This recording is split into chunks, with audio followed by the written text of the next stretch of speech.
I find his lack of balance disturbing. It's all that data, bro. With SLT mega deals, he's got double data for the next 2 months.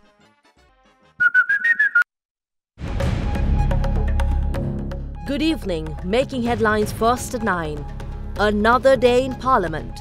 UNP leader Ranil Wickremesinghe wins vote of confidence. TNA votes in favour while the JVP abstains. Writ of quo warranto. Case challenging former President Mahinda Rajapaksa holding office as Premier postponed until next year. Sovereignty in question. Concerns over outside interferences in national issues. Should we have foreign intervention in this country to bargain on our sovereignty? Radical or nonsense?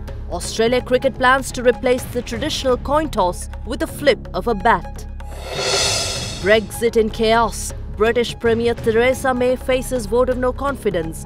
I have devoted myself unsparingly to these tasks ever since I became Prime Minister, and I stand ready to finish the job. Bike එකක් ගත්තොත් phone එකක්. ඔව් තෝරාගත් Yamaha bike මාදිලි සඳහා රුපියල් 40000ක් දක්වා වටිනා smart phone එකක් නොමිලේ. ඉක්මන් කරන්න නොවැම්බර් 30 දක්වා පමණයි. කොන්දේසි සහිතයි. අමතන්න 0117 699 699 AMW තින් පමණයි.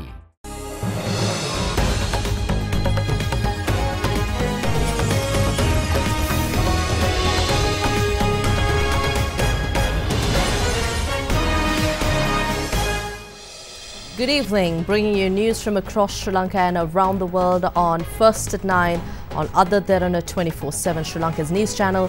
I'm Indi Variyamawat. We begin with the top story tonight. At a time when the entire country is awaiting the key Supreme Court ruling on the fundamental rights petitions filed against the President's decision to dissolve Parliament, Parliament today convened yet again without the participation of the United People's Freedom Alliance. During today's session, a motion which claims that Ranil Wickremesinghe has the confidence of Parliament to bear the premiership passed with 117 votes in favour. Tamil National Alliance, along with the United National Front, voted in favour of the motion, while the Janatha Vimukti Peramuna refrained from voting. The Parliament convened today at around 1 o'clock in the afternoon under the patronage of Speaker Karu Jayasuriya. Parliamentarians of the United National Front and Tamil National Alliance were present during the session. None of the parliamentarians representing the United People's Freedom Alliance, however, attended today's session. According to a decision taken by Anura Bandaranayake, proceedings of the Parliament can't be challenged anywhere. There's a case filed challenging the Speaker convening the Parliament. Newspaper editors should have a clear idea about parliamentary traditions when writing headlines. Deputy Leader of the UMP Sajid Premadasa tabled a motion which claimed that Ranil Wickremesinghe has the confidence of the Parliament to be the Prime Minister. This House approves the motion that Ranil Wickremesinghe has the confidence of the Parliament to act as the Prime Minister.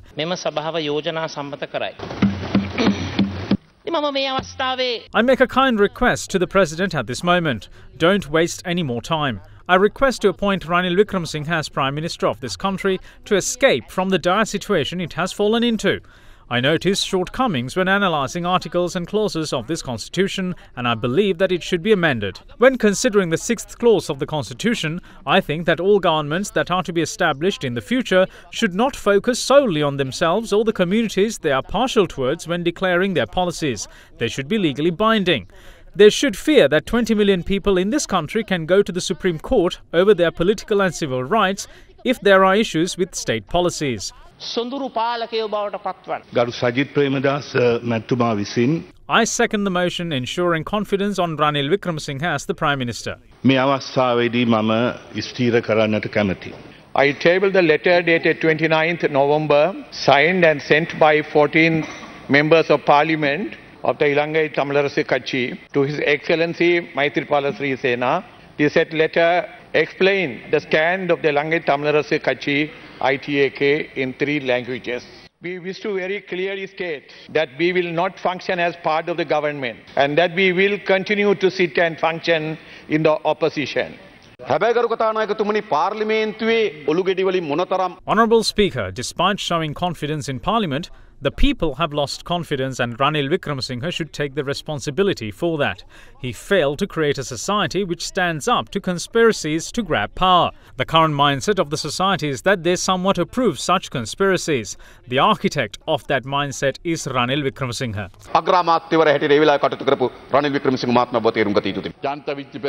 We accept your statement to be true. Ranil Wickremesinghe will be Prime Minister and we will make sure such mistakes won't be repeated. The vote on the motion was then taken under the electronic system.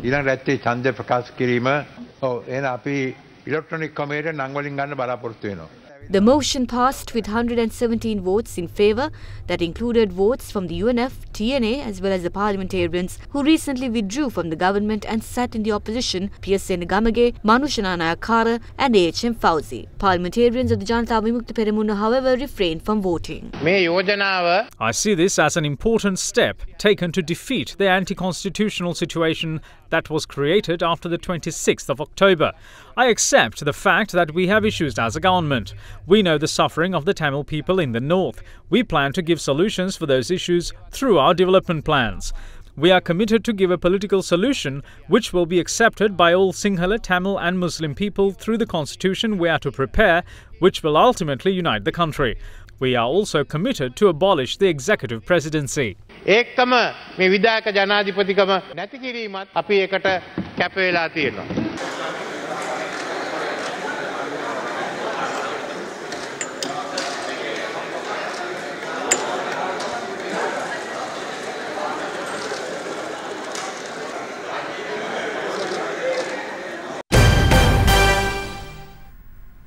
The Court of Appeal today postponed the case which challenges former President Mahinda Rajapaksa holding office as Premier along with his cabinet.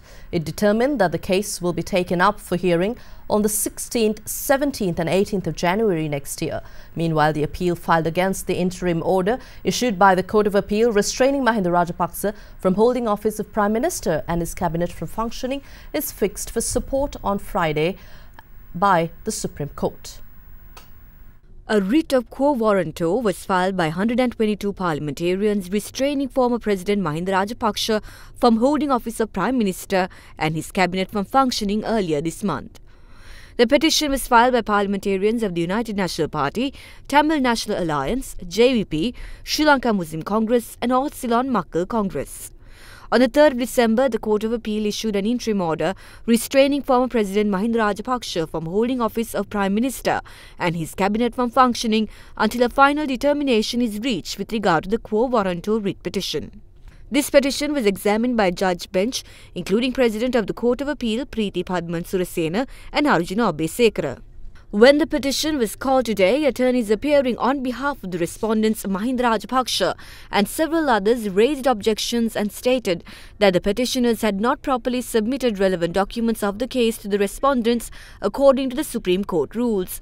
It is in this backdrop the respondents' lawyers requested the court to dismiss the petition. Responding to the request, President of the Appeals Court, Judge Preeti Padman Surasena, informed the attorneys that such an order cannot be issued at this time and raised the objections at the appropriate time. The attorneys representing the respondents argued that relevant documents and notices are handed over to only 17 out of the 49 respondents and the rest are yet to receive them. Accordingly, the court ordered the petitioners to reissue all necessary notices and documents to respondents. The court ordered the respondents to submit objections on the 4th of January, while the petitioners were ordered to submit counter-objections on the 11th of January. Thereafter, the court ordered that the petition to be heard on the 16th, 17th and 18th of January next year. Meanwhile, the petition submitted by former President Mahinda Rajapaksa and the cabinet requesting the nullification of the writ of quo warranto was taken up before Supreme Court today. The case was heard before three-member judge bench comprising Justices A. Priyantha Jayawardena, Prasanna Jayawardena and T.B. Dehideniya. Arguing their case, petitioners including former President Mahinda Rajapaksa stated that the injunction order restraining them from functioning in their relevant capacities is in violation of Constitution and added that the Court of Appeal has no power to issue the order. Meanwhile, President's Counsel S. Kanigeshwaran, representing the respondents, objected to the petition being taken up for deliberation today, citing that not all respondents have received necessary notices and documents. President Counsels Gamini Marapana and Ramesh De Silva representing the petitioners requested the court to expedite the petition's deliberation owing to its national importance. However, taking the submission of both parties into consideration, the Supreme Court decided to take the petition up for deliberation on Friday the 14th of this month. Thereafter, the Supreme Court ordered attorneys representing the petitioners to provide necessary notices and documents to the respondents as soon as possible. Parliamentarians from the UMP, TNA, JVP and Sri Lanka Muslim Congress, however, were not present at the Supreme Court premises today, with the exception of President's Counsel Attorney at Law M.A. Sumandiran. Meanwhile, speaking at the Supreme Court premises following the hearing, MP Uday Gammampilla hailed actions taken by the Supreme Court of India in the case involving the dissolution of the Jammu and Kashmir Assembly and drew comparison with Sri Lanka's political crisis. Earlier this week, the Supreme Court of India declined to intervene in the dissolution of the Jammu and Kashmir Assembly by Governor Satyapal Malik in mid-November. According to the law that I have learned, both parties should act according to the rules of the Supreme Court. If one party violates these rules, then they are not able to issue an injunction order. But unfortunately, the Court of Appeal has dismissed this and postponed the case to the 16th, 17th and the 18th of January. The verdict that we expect and hope for was recently delivered in a case at Jammu and Kashmir. It is said that the dissolution of Jammu and Kashmir Assembly took place when the alliance fell apart. As a result, both parties lost their majority. Once the dissolution took place, the governor makes an announcement stating that it is because the members of the House were being bought and exchanged, the people's mandate is no longer represented, and which is why he took the decision to dissolve the Assembly. You would be surprised to know that the President of this country too brought the same argument and dissolved the Parliament. The Supreme Court, which heard the reasons put forth by the governors, said that they will not intervene as there was in fact members being bought. The Supreme Court's decision is expected to be given in the coming days.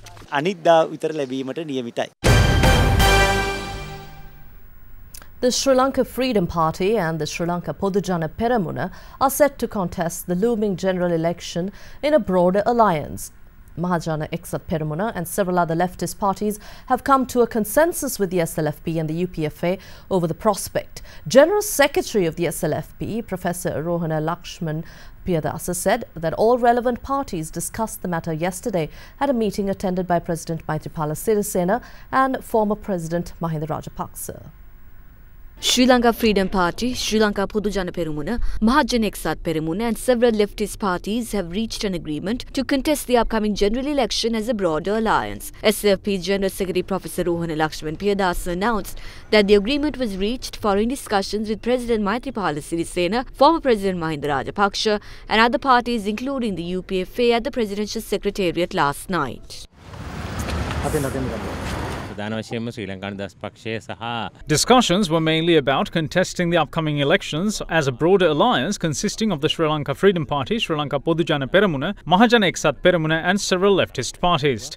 We're finding ways and means to face our common enemy as a broader alliance in the elections. We are now in the final stage of forming the new alliance. We will introduce a new symbol which will be finalized within 2 to 3 days. We have thought about 4 symbols. There are several proposed names. We have appointed a committee and they will finalize it soon.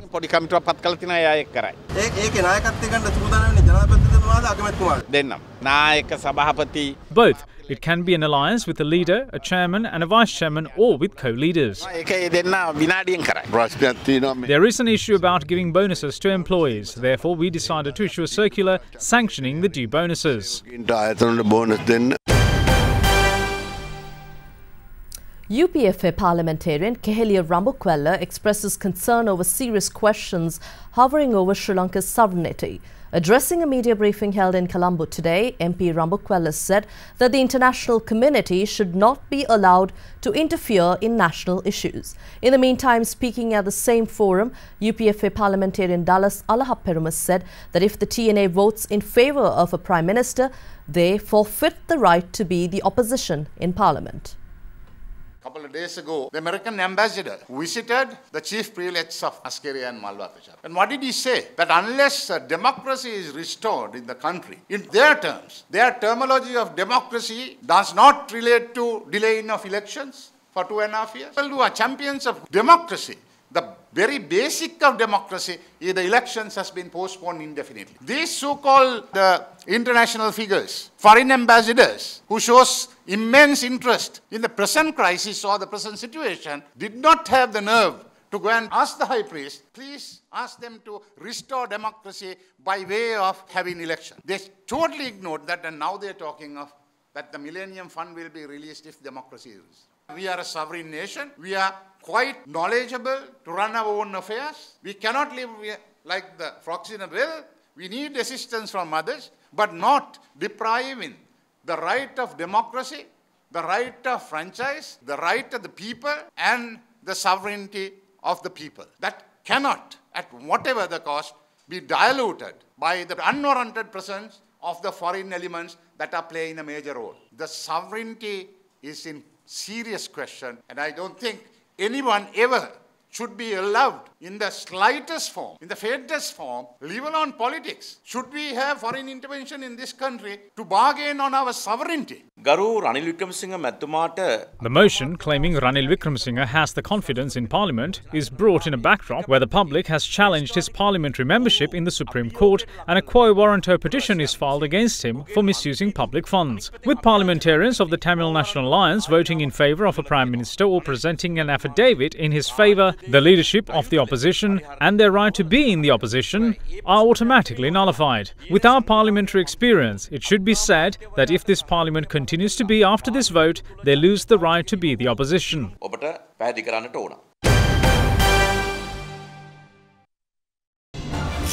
watching Sri Lanka's award-winning news channel, Derana 24/7.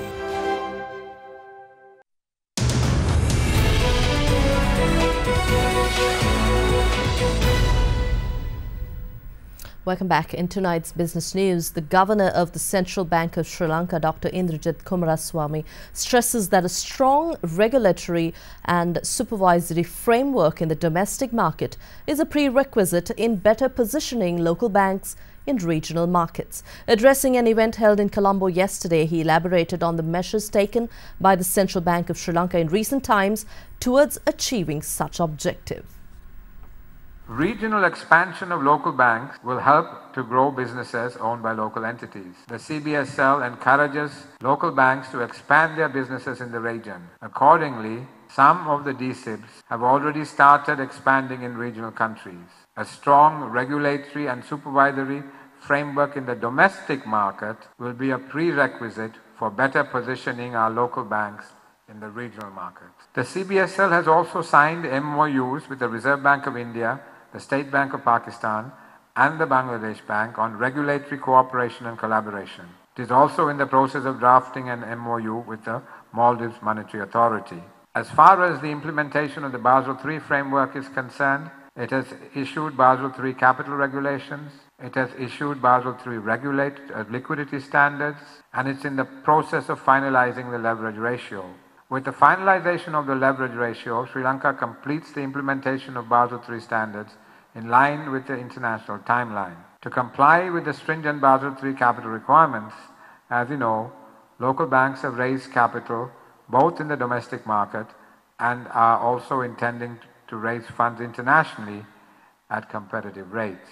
The SLFRS 9, with the implementation of the Sri Lanka Financial Reporting Standards 9 on financial instruments, financial reporting of financial assets and liabilities of all entities for annual periods beginning on or after the 1st of January 2018 has needed to be in line with the new accounting standard. CBSL is working with the industry in this regard to have a smooth transition into the new accounting standards and to minimize the impact on capital adequacy during the initial periods of reporting.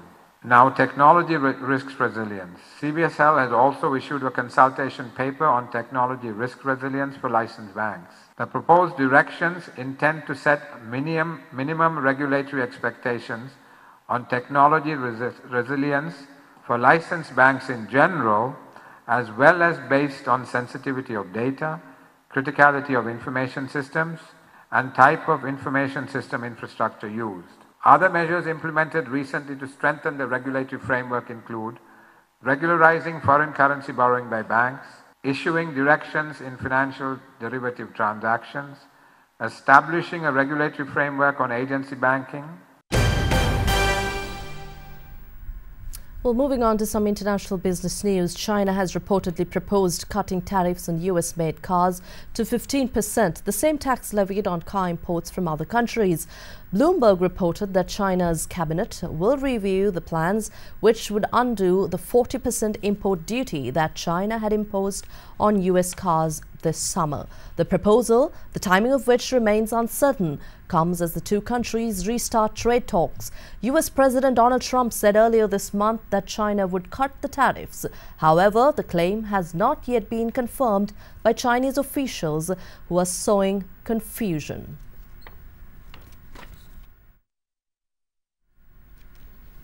Back in Sri Lanka, onto the Colombo equity market, the benchmark ASPI moved back to positive zone with a gain of 9.01 index points, while the more liquid S&P SL20 gained 2.52 index point. Market turnover reached 904 million rupees, with foreign investors closing on the selling side for the 12th consecutive day. Net outflow was 272 million rupees. Here's a brief report on how market performed today with Dimantha Matthew from First Capital Holdings.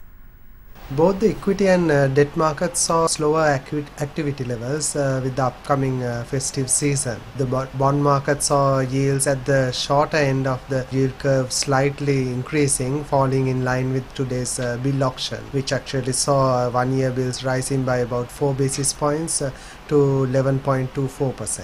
Most investors remained on the sidelines ahead of tomorrow's bond auction. The turnover was recorded a one-week high, with 49% of the turnover being derived from crossings in Odell. The Sri Lankan rupee ended weaker today as foreign investors continued to exit from bonds and stocks as a lingering political crisis weighed on sentiment ahead of the key ruling by Sri Lanka's Supreme Court. The rupee ended at 179.50 to 60 per dollar, compared with 179.20 to 40 in the previous session. Here's a look at how the Sri Lankan rupee traded up against other major currencies around the world today.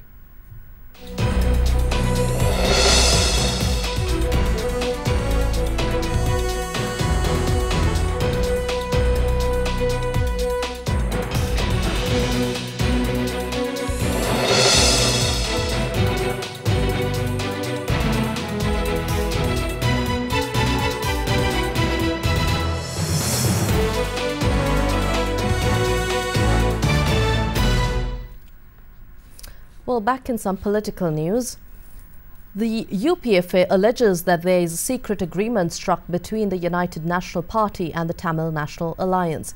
The UNP and the TNA too responded to such claims when questioned by journalists.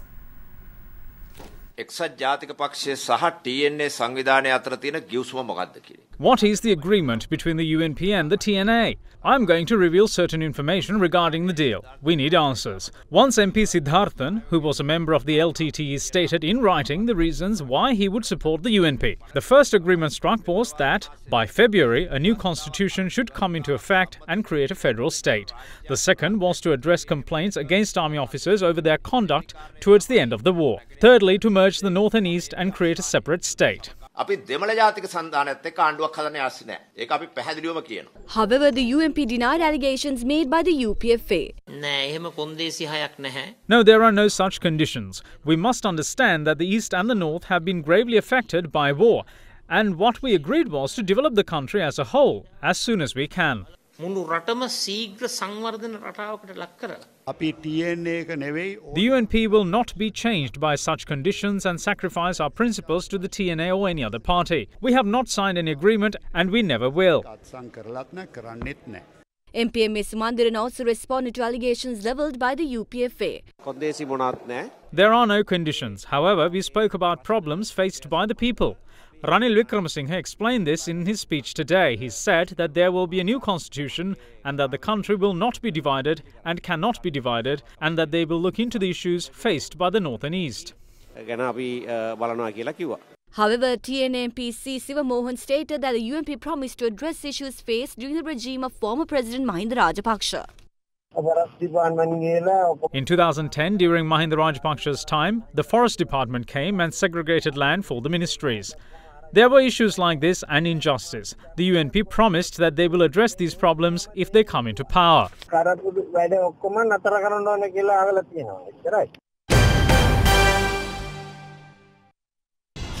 watching Sri Lanka's premier news channel, Derana 24/7.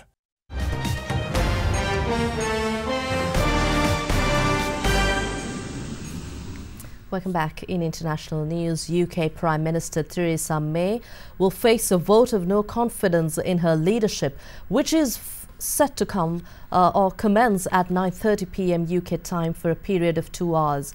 The challenge to Theresa May's position comes after the required 48 letters calling for a contest were delivered.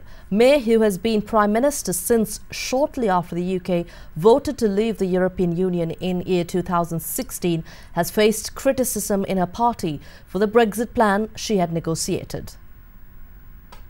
British Conservative MPs triggered the vote of no confidence in Theresa May, plunging the Brexit process into chaos as Tory colleagues indicated they no longer had faith in the Prime Minister to deliver the deal. Sir Graham Brady, the chair of the 1922 committee, has received at least 48 letters from Conservative MPs calling for a vote of no confidence in May. Under party rules, the contest is triggered if 15% of Conservative MPs write to the chair of the committee of Tory backbenchers. A ballot will be held this evening with votes counted immediately afterwards. An announcement will be made as soon as possible. In a press release, he said, quote, "The threshold of 15% of the parliamentary party seeking a vote of confidence in the leader of the Conservative Party has been exceeded," unquote. The British Prime Minister will now need the backing of at least 158 Tory MPs to see off the Brexiters' challenge, and her position would then be safe for 12 months. However, the Prime Minister could decide to resign if votes against her were below the threshold to topple her, but significant enough in number. Speaking outside 10 Downing Street, May said, quote, "I will contest that vote with everything I have got," unquote.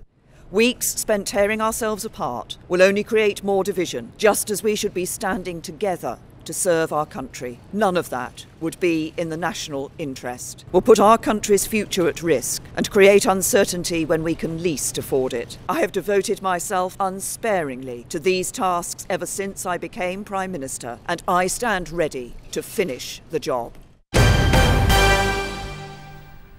Still in international news, Donald Trump says he could intervene in the case of China's Huawei executive Meng Wanzhou if it helps to avoid a further decline in U.S. relations with China. "Whatever is good for this country, I would do," the U.S. president has said. Meng Wanzhou, the chief financial officer of the Chinese telecoms giant, was granted bail yesterday by a Canadian court. She was arrested on December 1st for extradition to the U.S., where she would face fraud charges linked to an alleged violation of sanctions on Iran. The 46-year-old daughter of the founder of Huawei denies any wrongdoing and has said she will contest the allegations. In an interview with Reuters news agency yesterday, the U.S. President Donald Trump said he would intervene in the case against Meng if it would serve national security interests or help achieve a trade deal with China. Her detention, which comes amid an increasingly acrimonious trade dispute between Washington and Beijing, has angered China and soured the Asian giant's relations with both Canada and the United States.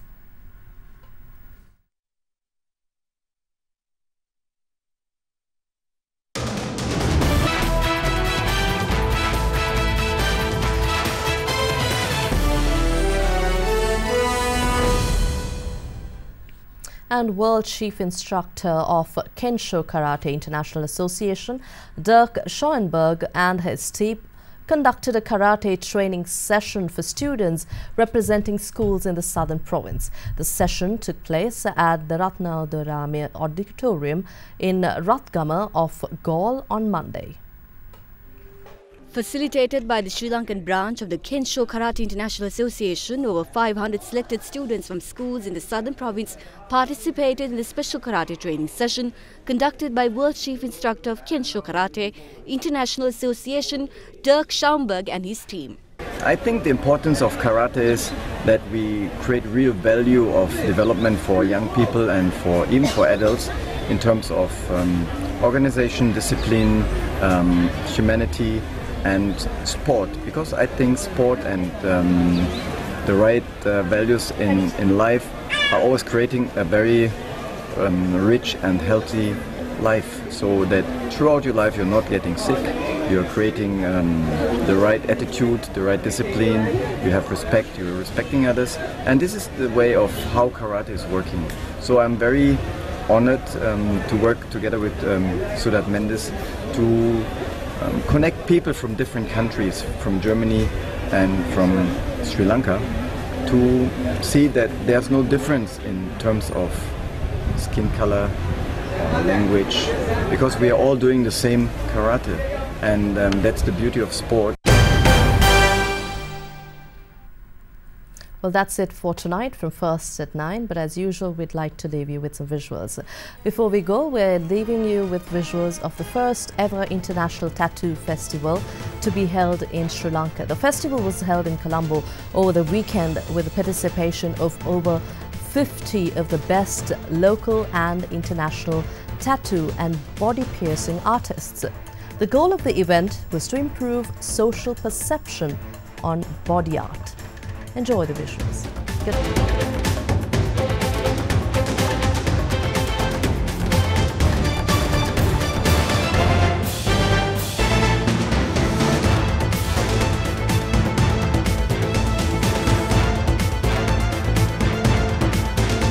Bringing you the news and information 24 hours a day.